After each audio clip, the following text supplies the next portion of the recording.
Bismillahirrahmanirrahim.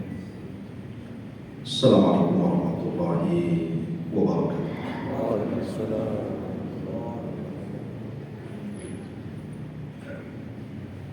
Alhamdulillah. Alhamdulillahi rabbil alamin. Wassalatu wassalamu ala asyrafil anbiya'i wal mursalin Muhammadin wa ala alihi wa sahbihi ajma'in, amma ba'du.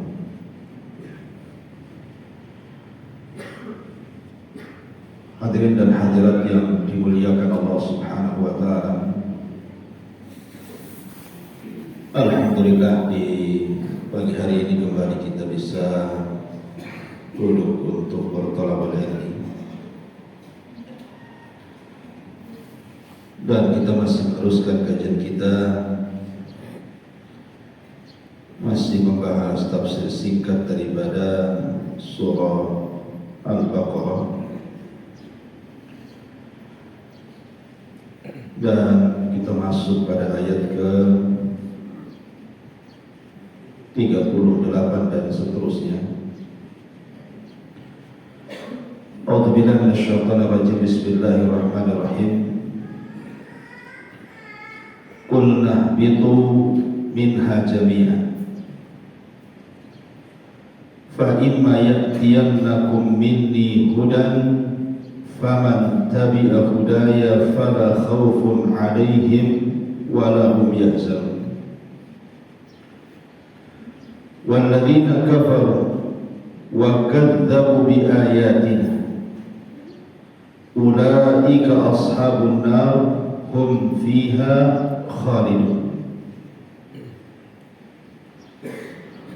Qul nahbitu minha jami'an, kami katakan ihbitu, turunlah kalian, minha, dari surga, jami'an, secara keseluruhan.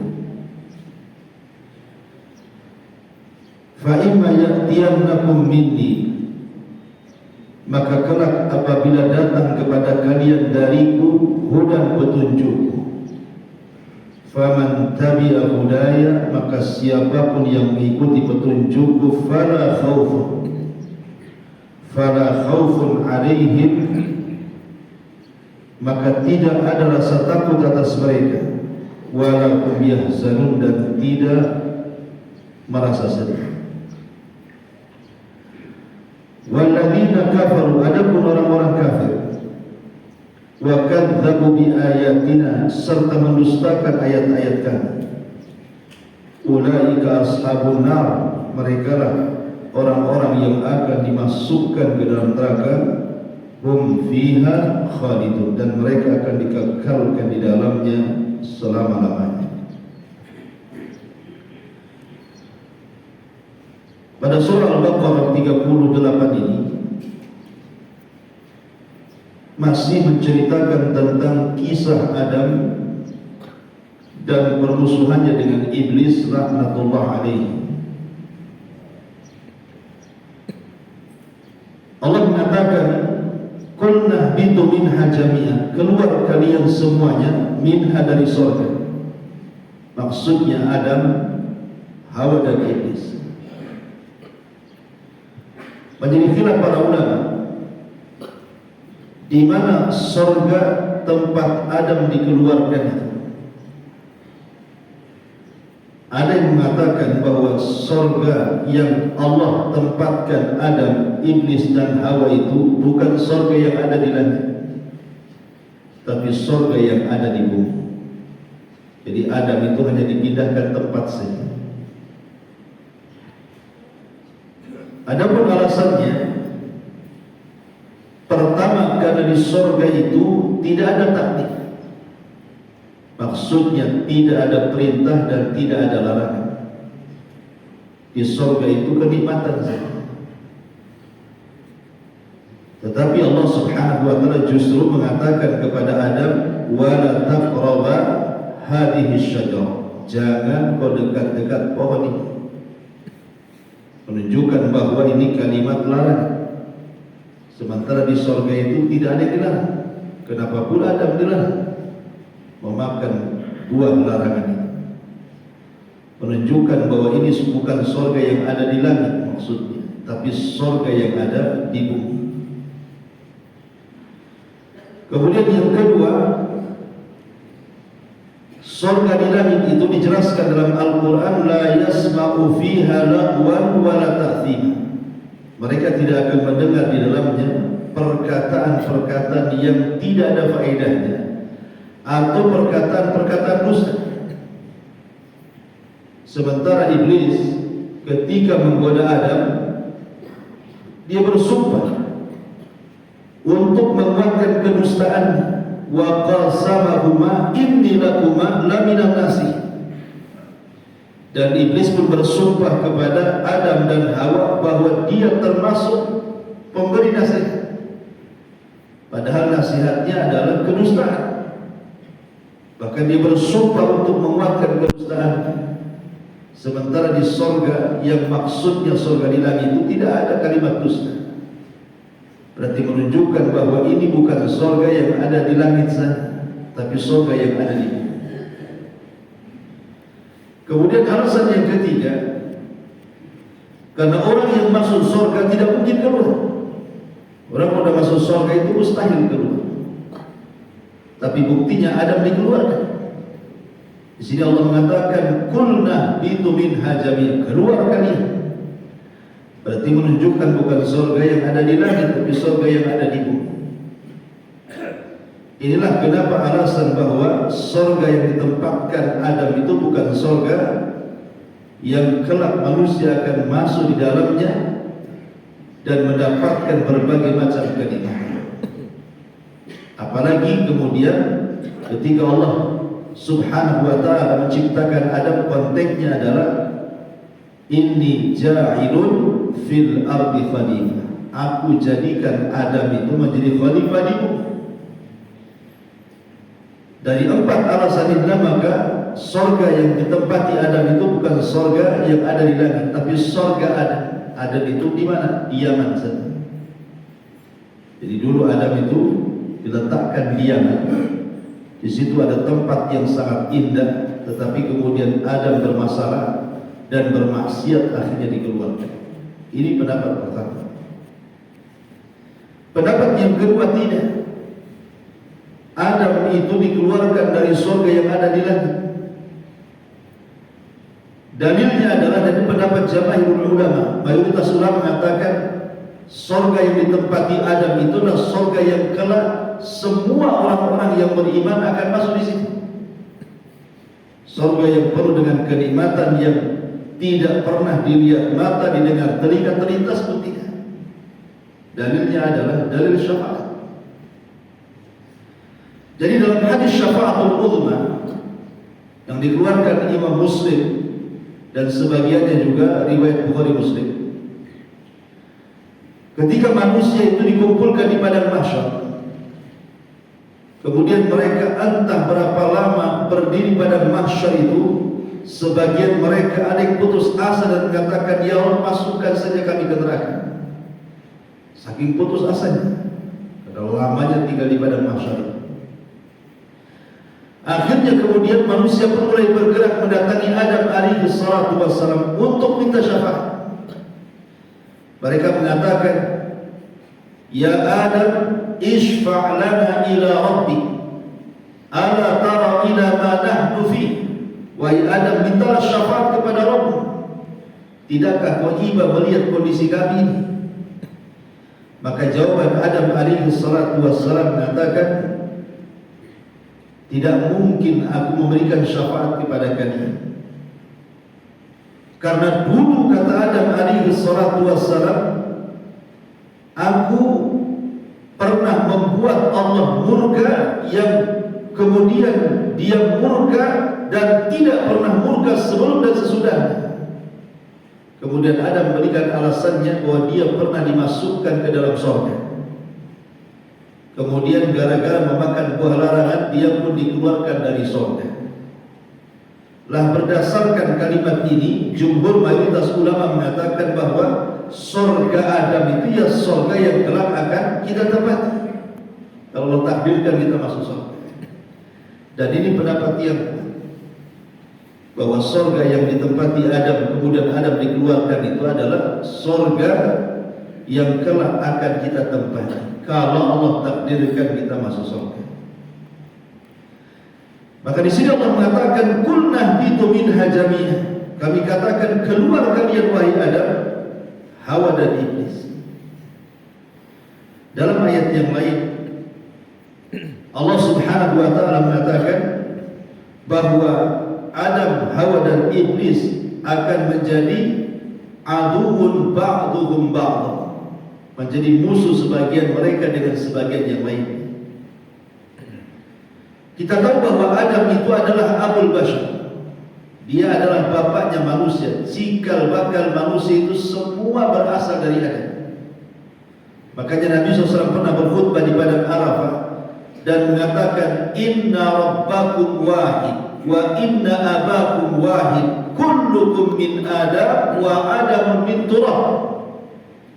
Rabb kalian itu satu dan bapak kalian juga satu. Kalian semua berasal dari Adam dan Adam berasal dari tanah. Dari sini kita tahu bahwa Adam itu Abul Bashar. Dia adalah bapak seluruh manusia. Nah, sebagaimana Adam itu Abul Bashar, maka Iblis itu juga Abul Jin. Sebagaimana fatwa daripada Syekh bin Baz dan juga Imam Ibnu Utsaimin rahimahullah taala mengatakan amma Iblis fahuwa Abul Jin. Adapun Iblis dia adalah bapaknya seluruh bangsa jin. Kemudian muncul pertanyaan, kalau memang Iblis itu bapaknya seluruh bangsa jin, lalu siapa istri Iblis itu? Kemudian bagaimana kemudian Iblis itu punya keturunan? Kalau Adam kan jelas Adam punya istri Hawa. Kemudian Adam melakukan hubungan suami istri bersama Hawa, lahirlah anak-anaknya. Dari anak-anaknya lahir anak-anaknya lagi sampai kepada kita semua. Lah Iblis ini macam mana caranya? Sepakat para ulama bahwa Iblis ini punya keturunan, dan itu berdasarkan zahir nas Al-Qur'anul Karim. Bahwa Iblis itu punya dzurriyyah, keturunan. Tapi bagaimana caranya kemudian Iblis itu punya keturunan, punya anak, itu gimana caranya? Memang tidak ada nas Al-Quran atau Sunnah Nabi SAW yang menceritakan tentang siapa istri Iblis.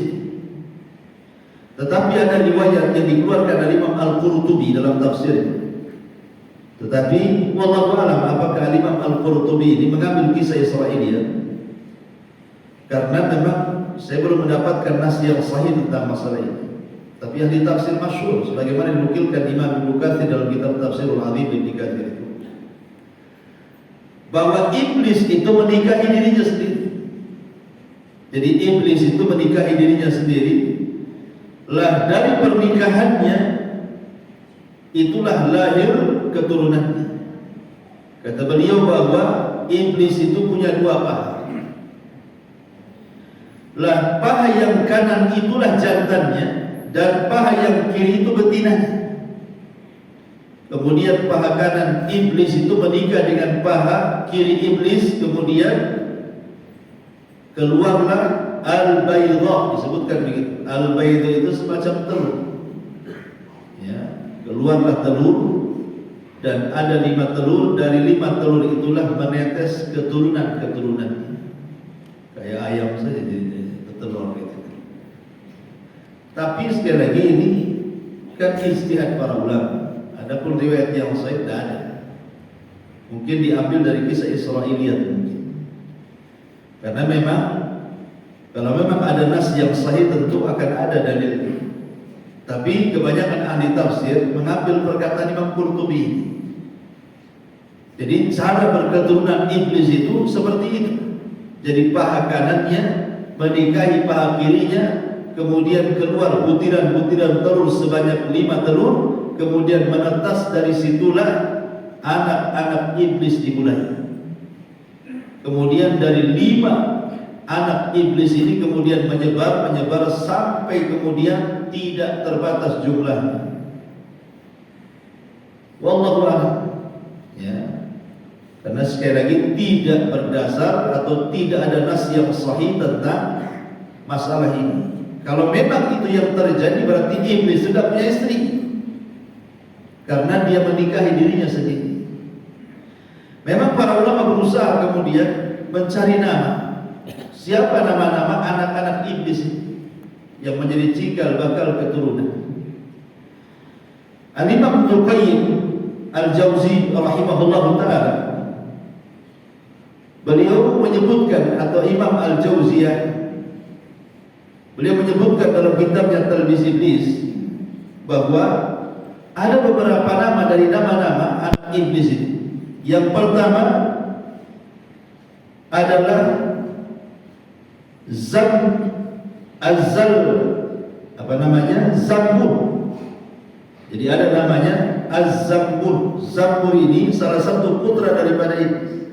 Kemudian beliau mengatakan wa huwa sahibul aswah. Zambur ataupun Zalambur ini, kata Imam Ibnul Qayyim mengatakan bahwa dia adalah sahibul aswah. Sahibul aswah itu artinya orang yang setan yang membuat keonaran di pasar. Itu ditugaskan kepada anak iblis yang bernama Zalambur atau Zambur. Jadi kalau ada orang-orang yang curang dalam berniaga, seperti mengurang-urang takaran, mengurang-urang timbangan, mengurang-urang meteran, dusta dalam pasar, bermuamalah dengan riba di pasar, melakukan kezaliman di pasar, dan begitu seterusnya, maka itu dalangnya adalah putra iblis yang pertama, namanya Zalambur. Karena memang pasar sendiri disebut oleh Nabi SAW tempat perangnya syaitan. Disitulah bendera setan ditancapkan. Jadi pasar itu tempat genderang perang setan, karena benderanya itu dipasangkan di situ. Kenapa demikian? Karena tidak ada maksiat di luar pasar, semua ada di pasar. Sebutkan maksiat apa di luar pasar? Semua ada di pasar. Kemudian yang kedua, namanya adalah Tabur. Tabur ini adalah sahibu al-masaib, ya'muru bidharbil wujuh wa syaqqul juyub wa nahu dzalik. Tabur ini salah satu putra iblis adalah Tabur, dan dia sahibul masaib. Dialah atau anak iblis atau syaitan yang masuk ke dalam musibah-musibah Bani Adam. Seperti ketika ada kematian, maka dia akan memberikan was-was kepada orang yang ditinggal mati itu untuk memukul wajah-wajah mereka, merobek pakaian-pakaian mereka, dan berteriak-teriak ala jahiliyah, atau disebut dengan niyahatul mayyit, niyahah alal mayyit, orang yang tidak terima kalau ada kematian ini. Kemudian yang nomor tiga, al-a'war. Ada namanya al-a'war, wa huwa sahibu abwabiz zina. Dialah yang memberikan was-was kepada manusia supaya manusia itu melakukan perzinahan. Entah zina mata, zina telinga, zina tangan, zina kaki, dan dibenarkan dengan zina kemaluan. Kemudian yang keempat, Masud itu sahibul akhtar. Jadi putra iblis yang keempat namanya Masud adalah sahibul akhbar. Dialah yang masuk memberikan was-was kepada para pembawa berita. Para pembawa berita mungkin akhirnya kemudian menyebarkan berita-berita hoax, apalagi tahun-tahun politik, ataupun berita-berita mengadu domba, berita-berita kosong, dan begitu seterusnya. Maka itu didalami oleh putra iblis yang namanya Masud yang keempat. Kemudian juga yang kelima, Dasin. Ada nama Dasin di sini. Ini nama putra iblis yang kelima, namanya Dasin. Wa huwa syaitan alladhi idza dakhala rajul baitahu falam yusallim wa lam yadhkur isma Allah azza wa jalla. Jadi si Dasim ini adalah putra iblis yang kelima, yang memberikan was-was apabila seseorang masuk ke rumahnya, disuruh untuk tidak mengucapkan salam dan tidak berzikir kepada Allah Azza wa Jalla. Mungkin di rumahnya ketika makan tak baca basmalah, ketika masuk kamar mandi tidak berdoa, ketika hendak tidur juga tidak berdoa, dan begitu seterusnya. Lah itu was-was dari kelima putra Adam ini, namanya Dasim. Inilah yang kemudian para ulama beristihad mengambil siapa nama putra-putra iblis ini. Tapi sekali lagi, ini tidak ada dalam hadis sahih. Ini ada istihad para ulama, boleh jadi mengambil dari Israil.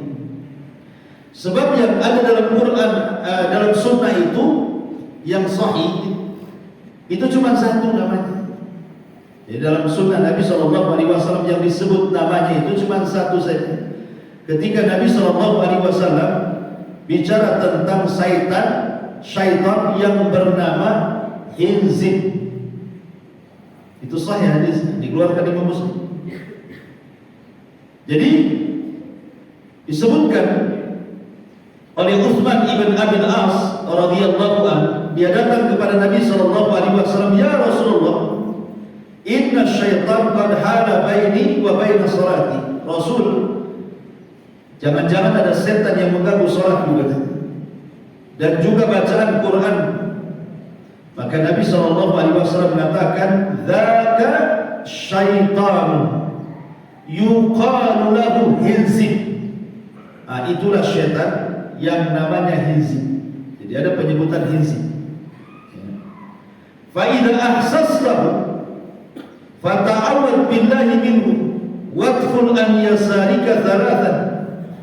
Maka Rasul mengatakan, kalau setan yang namanya Hinzib itu masuk dalam solatmu, maka segeralah engkau berlindung kepada Allah, kemudian meludah ke arah kiri 3 kali.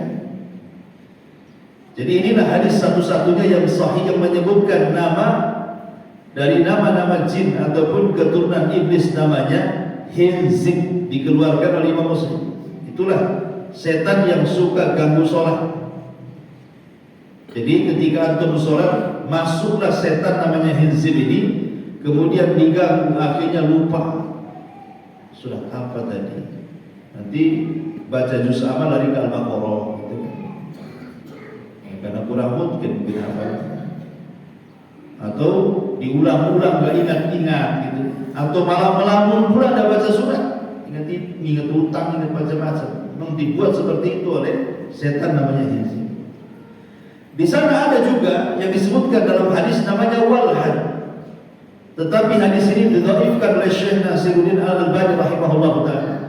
Jadi ada jin namanya walhan, tapi dilemahkan hadisnya oleh Syekh Nasiruddin Al-Albani rahimahullah ta'ala, di mana walhan ini sahibut tahar. Dia masuk ke dalam tahar orang bersuci. Kadang-kadang dibuat was-was, satu bak mandi, habis tuh airnya, gak kelar-kelar wudunya. Ada orang yang was-was dalam berwudu itu, habisin air aja orang kayak gitu. Kemudian masuk ke dalam perutnya seorang hamba, kemudian diberikan was-was seolah-olah dia batal wudunya sehingga membatalkan sholatnya. Makanya Nabi SAW mengatakan, la yansarif hatta yasma'a sautan aw yajida riha.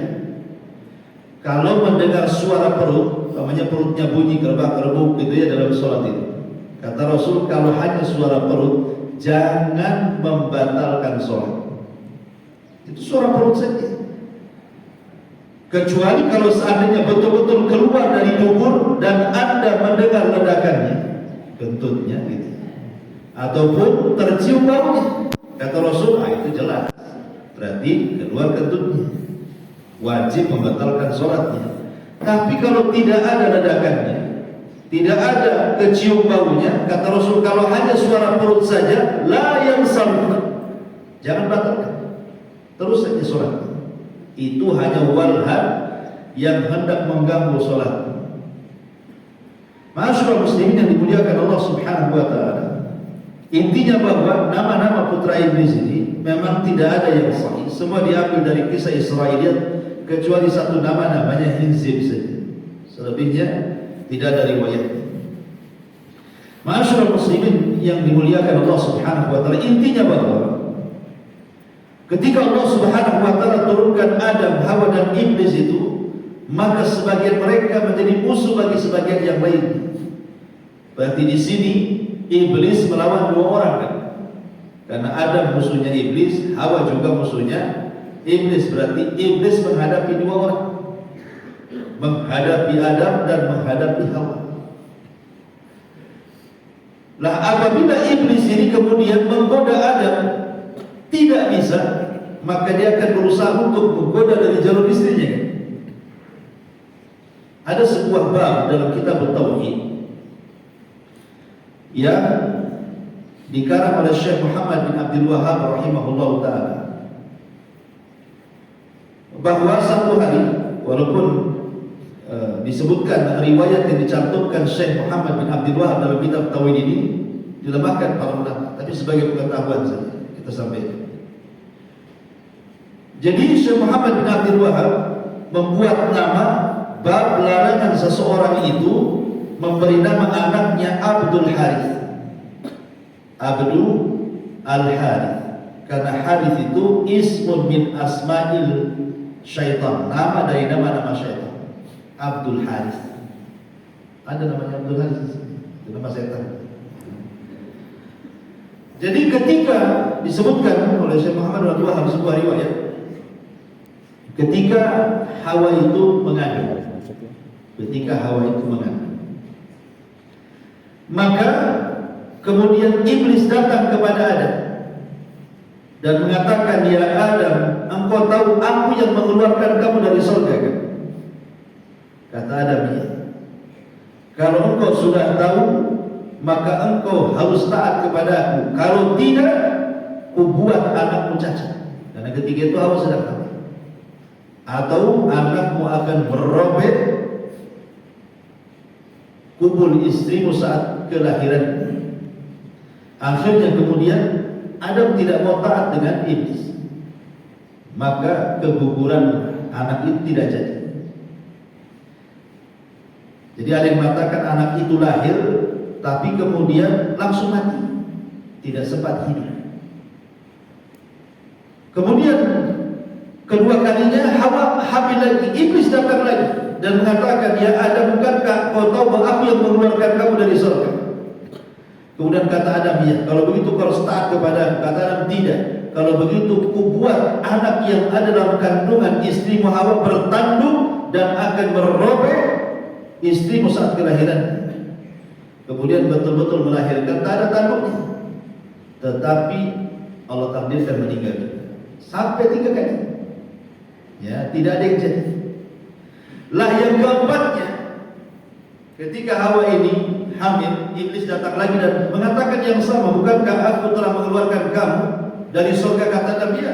Kalau begitu taati aku. Kata Adam, tidak. Tapi kemudian Adam menjadi was-was, takut kalau seandainya anaknya ini lahir mati lagi. Maka akhirnya kemudian ketika lahir, Adam pun segera memberi nama anaknya Abdul Harith. Harith itu nama iblis. Ya. Maka anaknya itu yang Abdul Harith ini hidup, akhirnya tidak mati. Tapi sekali riwayat ini lemah, dhaif. Hadis ini dhaif, tapi dicantumkan oleh Syekh Muhammad bin Abdullah dalam kitab Tauhid. Ya. Lah di sini masyaallah muslimin yang dimuliakan Allah Azza wa Jalla, antara faedahnya adalah walaupun riwayat ini lemah, tetapi secara makna bisa kita petik pelajaran bagaimana iblis itu berusaha untuk menyesatkan bapak kita Adam dan keturunannya. Yang pertama kali menyesatkan Bani Adam, bagaimana iblis itu membuat orang untuk melakukan kesyirikan. Makanya Adam memberi nama anaknya Abdul Haris. Abdul itu hamba, Al-Haris itu Al-Haris nama iblis. Jadi hamba iblis jadinya kan itu. Jadi itulah yang pertama kali target iblis itu kepada Adam dan keturunannya. Bagaimana orang itu disuruh menyebutkan Allah Azza wa Jalla, karena ini tingkat dosa yang paling tinggi masalahnya. Tapi kalau tidak bisa melakukan kesyirikan, maka tensinya dikurangi. Bagaimana caranya melakukan bid'ah? Syirik dulu baru bid'ah. Dan selama 10 kurun ataupun 10 abad, iblis itu tidak bisa membuat anak turunan Nabi Adam itu melakukan kesyirikan. Tapi setelah lewat kemudian 10 abad dari jarak antara Adam alaihi salatu wassalam kepada Nabi Nuh alaihi salatu wassalam, barulah di zaman Nabi Nuh inilah terjadi kesyirikan. Artinya setelah 10 abad baru terjadi kesyirikan, di mana kaum Nuh itu mulai menyembah berhala-berhala, patung-patung, dan Allah katakan la tadarunna waddan wala suwa'an wala yaghutsa wa ya'uqa wa nasra. Menyembah patung Wad, Ya'uq, Yaghutz dan juga Nasr. Inilah kesyirikan pertama. Jadi target iblis itu bagaimana kita melakukan kesyirikan, suka dengan dukun, suka dengan tangkal, suka dengan kuburan-kuburan dan meminta di sana dan begitu seterusnya. Tapi kalau target tidak tercapai, maka iblis akan turunkan tensinya bagaimana supaya orang-orang yang ahli tauhid itu melakukan bid'ah, melakukan sesuatu yang tidak dicontohkan Nabi Shallallahu Alaihi Wasallam. Kalau juga tidak bisa karena kuatnya orang ini memegang sunnah Nabi Shallallahu Alaihi Wasallam, maka bagaimana kemudian orang ini dibuat melakukan dosa besar? Ini suruh syirik tak mau, suruh buat bid'ah pun tak mau, nggak apa-apa. Saya was-wasi suruh melakukan dosa besar. Makanya kita dilihat ada orang yang sudah ngaji sunnah, ya, sebagiannya sudah ya, mungkin kalau suruh syirik datang ke dukun tak mau lah kan ini, atau suruh buat bid'ah dia tak mau. Tapi suruh buat dosa besar dia mau pula. Dia bermuamalah dengan riba, dia masih ghibah, dia masih dusta, dia masih macam-macam kan itu. Tapi kalau juga tidak bisa mempan juga dengan dosa besar, diturunkan lagi, disuruh melakukan dosa kecil, disuruh melakukan menumpuk-numpuk dosa kecil. Tapi kalau juga tidak bisa melakukan dosa kecil, maka turun lagi, disuruh melakukan hal-hal yang tidak ada faedahnya. Disuruh untuk main futsal lama-lama, akhirnya lupa sholat dulu. Ya. Nah, teruskan aja main bolanya kan gitu.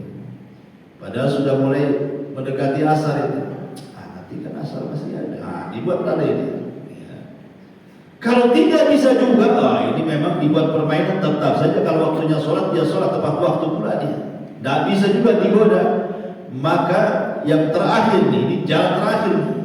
Maka manusia itu dibuat melakukan sesuatu yang mafdhul dan meninggalkan yang afdal. Sholat jamaah bagi laki-laki, kita mengambil pendapat jumhur ya. Kalau pendapat Imam Malik wajib. Pendapat jumhur mengatakan sunnah muakkad. Artinya sunnah muakkad itu kalau sholat jamaah bagi laki-laki dilakukan di masjid hukumnya afdal. Tetapi kalau di rumah itu mafdhul, sah tapi tidak afdal. Tapi kalau di masjid sah lagi afdal karena Anda mendapatkan 27 derajat. Nah, setan membuat kita ini supaya tidak afdal. Ambil yang afdal saja. Apa-apa sholat di rumah kan sah juga. Akhirnya di rumah nggak pernah ke masjid-masjid. Dibuat kayak gitu. Ya. Ini memang begitulah khutuwat syaitan. Makanya Allah mengatakan wala tattabi'u khutuwatis syaitan innahu lakum aduwwun mubin. Jangan kalian mengikuti langkah-langkah setan. Itulah langkah-langkah, mulai dari syirik dulu turun ke bid'ah, kemudian bid'ah turun ke dosa besar, dari dosa besar turun ke dosa kecil, dari dosa kecil turun kepada sesuatu yang tidak faedahnya, kemudian turun lagi kepada sesuatu yang mafdhul dan meninggalkan yang afdal. Ma'asyiral muslimin yang dimuliakan Allah Azza wa Jalla, dan manusia tidak mungkin lepas dari perkara-perkara ini. Ya, tidak mungkin seseorang itu pasti terjerumus pada perkara-perkara ini. Entah syiriknya, entah bid'ahnya, entah dosa besarnya, entah dosa kecilnya, entah sibuk dengan perkara mubahnya, entah sesuatu yang afdal ditinggalkan dan mengambil yang mafdhul. Itu umum kita rasakan seperti itu. Memang seperti itulah khutuwat syaitan. Di sini Allah mengatakan kulnah bitu minha jami'an. Turunlah kalian semua dari surga.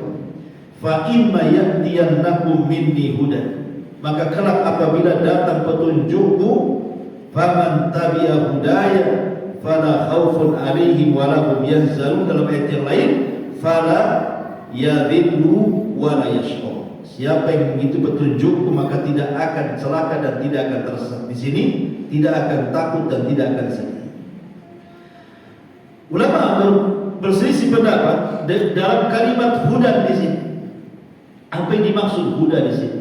Fa imma ya'tiyannakum minni huda. Apa yang dimaksud petunjuk di sini?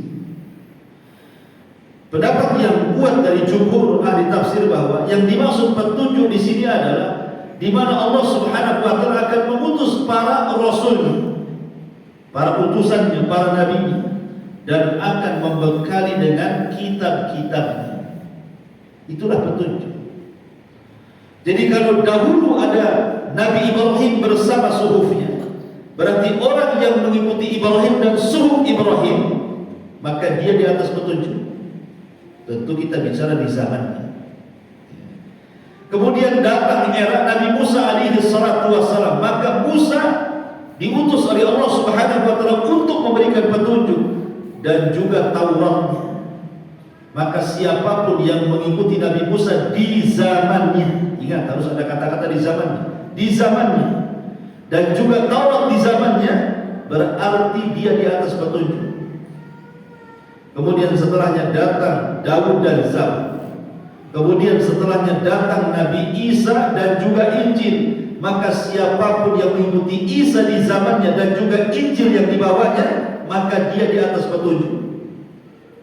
Nah, setelah datang Rasul kita Muhammad SAW dan Al-Quran yang dibawanya, maka itulah petunjuk yang terakhir.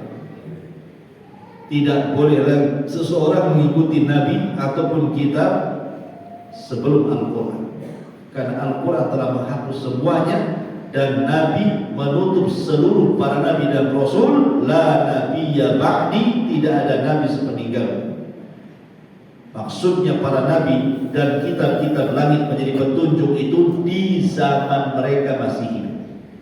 Setelah mereka meninggal, kemudian datang Rasul yang baru, berarti Rasul yang lama ditinggalkan syariatnya dan mengambil syariat Rasul yang baru.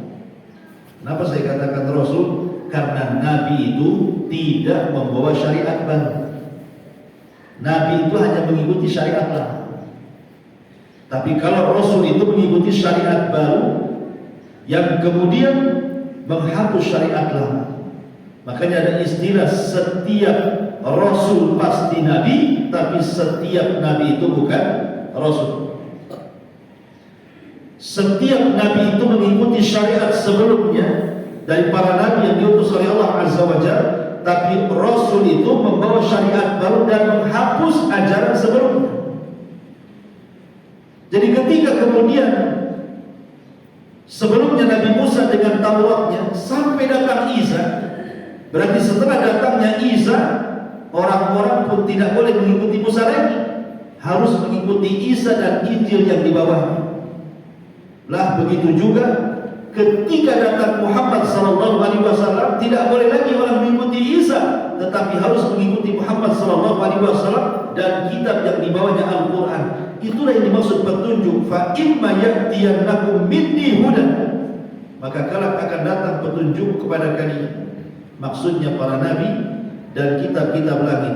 Faman tabi'a hudaya fala khaufun 'alaihim wa lahum yahzanun. Maka siapapun yang mengikuti petunjukku, mereka tidak akan takut dan tidak akan sedih. Dalam ayat yang lain, fala yadhillu wa la yashqa. Mereka tidak akan sesat dan tidak mungkin celaka. Tidak akan sesat karena Rasul mengatakan taraktu fikum amrayni lan tadillu ma tamassaktum bihima kitaballah wa sunnati. Kutinggalkan kepada kalian dua pusaka yang kalau kalian berpegang dengan keduanya tidak mungkin sesat selamanya. Kemudian Rasul mengatakan kitab Allah maksudnya Al-Quran, yang kedua sunnah. Itulah petunjuk. Jadi petunjuk itu hanya ada pada Rasul dan kitab yang dibawanya Al-Quran. Berarti Quran dan sunnah itulah petunjuk kita.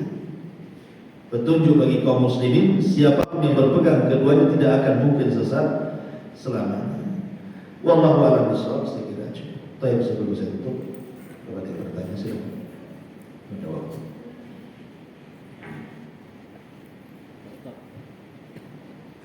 kita sholat, jadi kita melamun, kita minta perlindungan kepada Allah, mudah ke kiri. Itu gimana caranya prakteknya? Ketika sholat melamun. Ya, terus kita minta tunjuk sama Allah, auzubillahi minasyaitonirrajim misalnya. Itu terus meludah sebelah kiri kata Ustaz tadi.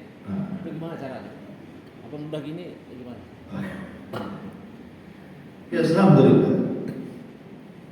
Biasanya orang yang diganggu dalam sholatnya itu ketika sholat sendirian.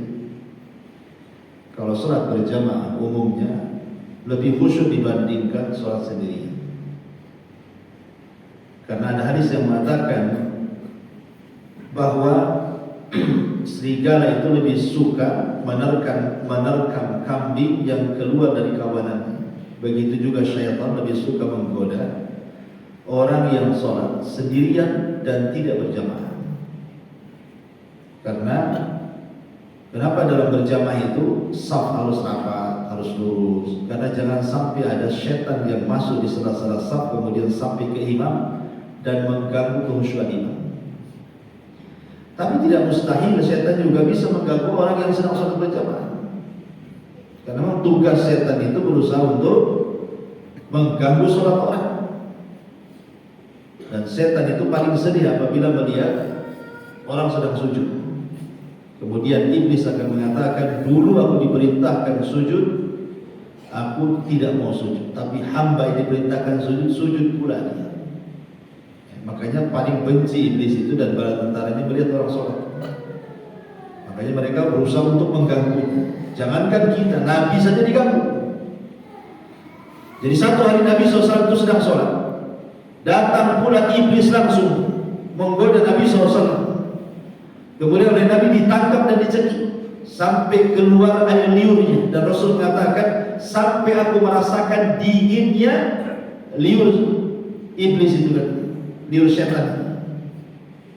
Kalau dia bertanya, kan setan itu tercipta dari api, kenapa liurnya dingin pula? Kenapa api pula jadi es? Kita katakan bahwa itu kan asal penciptaan dari api.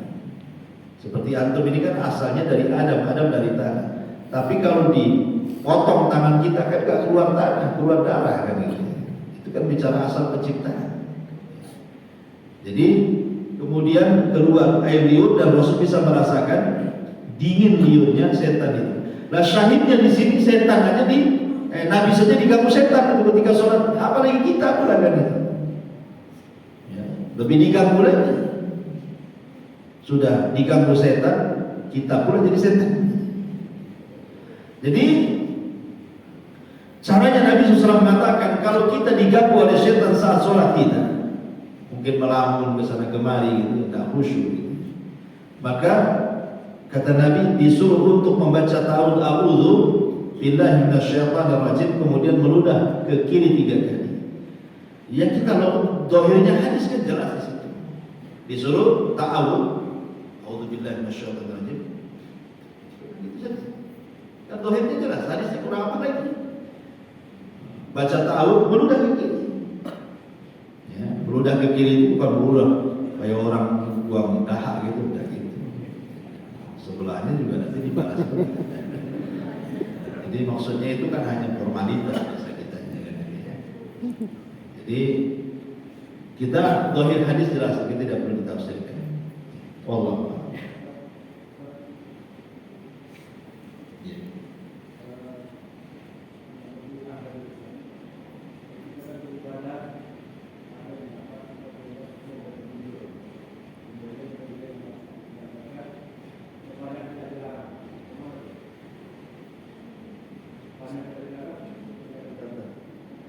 Udah bapak-bapak kurang keras.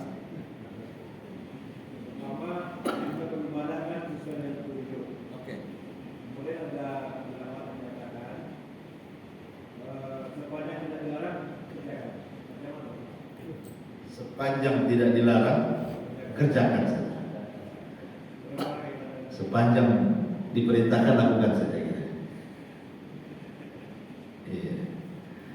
Bismillahirrahmanirrahim. Kaidah dalam agama itu soal beribadah itu akan berbeda dengan kaidah dalam bermuamalah. Karena agama itu kan dibagi dua. ada bab ibadah dan juga akidah. Ada bab muamalah. Asal dari muamalah itu kerjakan. Jangan berhenti sampai datang larangan. Kerjakan saja. Itu bab muamalah.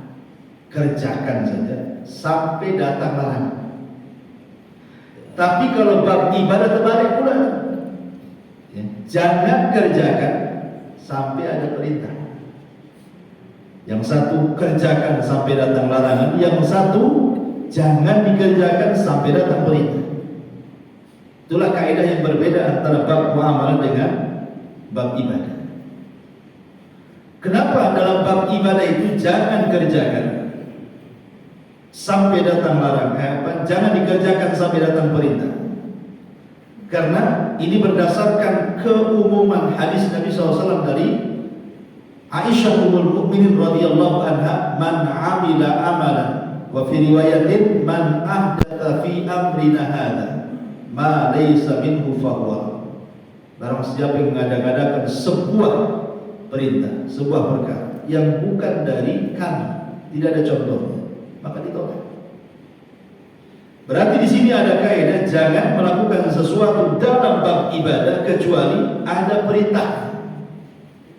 Bukan kalimatnya sebelum tidak, kalau tidak ada larangan ya kerjakan saja. Itu bab muamalah. Yang Bapak katakan itu bab muamalah, enggak apa-apa. Umpamanya Bapak ini nemu binatang di belakang rumah. Mungkin semacam landak ataupun garangan gitu. Tangkap saja, Pak. Masak, boleh makan. Nanti habis itu tanya sama Ustaz. Ustaz, saya tadi makan landak halal haram. Kata Ustaz, haram. Berarti perut pula nih. Jadi kalau bab muamalah itu pada hukum asalnya boleh. Al aslu fil asya al ibah. Asal pada segala sesuatu itu boleh-boleh saja, kecuali ada larangan. Kalau sudah dilarang, tak boleh. Itu bab muamalah. Tapi kalau bab ibadah itu jangan kerjakan dulu. Umpamanya dapat WA, siapa yang berzikir sekian, pahalanya sekian. Oh, mantap juga, langsung diamalkan. Gak bisa kayak gitu. Ya, harus dicek dulu ini sumbernya dari mana. Ada dalilnya tidak. Kemudian setelah ada dalilnya sahih tidak ada dalilnya itu. Kemudian setelah sahih bagaimana ini pemahaman ulamanya. Jadi masih dirinci lagi itu. Sebab masalah ibadah ini kita ini sedang menyembah Tuhan yang kita anggap yakin Allah Azza wa Jalla. Sehingga jangan menyembah kecuali dengan keyakinan, dan keyakinan itu muncul dengan pengetahuan ataupun ilmu. Dan ilmu itulah kemudian mengarah kepada pemahaman dalil. Sebab kalau seandainya kita mengerjakan yang penting tidak ada larangan, ya sulit kalimat itu. Nanti semua boleh jadinya. Yang dicontohkan atau yang tidak dicontohkan Nabi, nanti semua kan boleh saja. Yang penting kan Nabi gak larang. Dari mana tahunya Nabi gak larang? Nabi lo melarang itu kan kadang-kadang ada larangan sifatnya umum, ada larangan sifatnya khusus. Ya mungkin kalau larangannya sifatnya khusus ya memang sulit untuk ditemukan. Tapi kan ada larangan-larangan umum di mana Rasul mengatakan dalam hadis yang tadi saya sebutkan, Aisyah radhiyallahu anha mengatakan, barang siapa yang melakukan sesuatu yang tidak dicontohkan maka tertolak. Itu kan secara umum. Berarti kalau tidak ada contohnya maka ditolak. Tapi pertanyaannya, apakah setiap yang tidak ada contohnya itu tidak boleh dilakukan? Ini pun ada rincian ulama. Apakah setiap yang tidak dicontohkan tidak boleh dilakukan? Tidak. Tidak semua yang tidak dicontohkan itu bukan berarti tidak boleh dilakukan secara mutlak. Tidak. Ada perkara-perkara yang tidak dicontohkan Nabi. Tapi kemudian di bawah naungan hadis umum terkadang kita boleh melakukan. Contoh umpamanya antum sholat pakai sarung, melorot pula sarungnya. Kira-kira apa yang antum lakukan? Itu kalau sholat pakai sarung, lupa pula tak pakai celana, melorot sarungnya ketika sholat. Apa yang antum lakukan? Ambil lagi sarungnya kan, pasang lagi. Apa Nabi pernah melorot sarungnya? Pertanyaan, pernah Nabi melorot sarungnya? Nabi udah pakai sarung. Kan gitu. Tapi kan umumnya mengambil dari umum bahwa sholat itu harus menutup aurat. Nah, dalilnya umum kan. Tapi perbuatan melorot sarung kan Nabi gak pernah melakukannya karena tidak pernah terjadi pada diri Nabi. Tapi ada dalil umum bahwa sholat itu jangan terbuka aurat.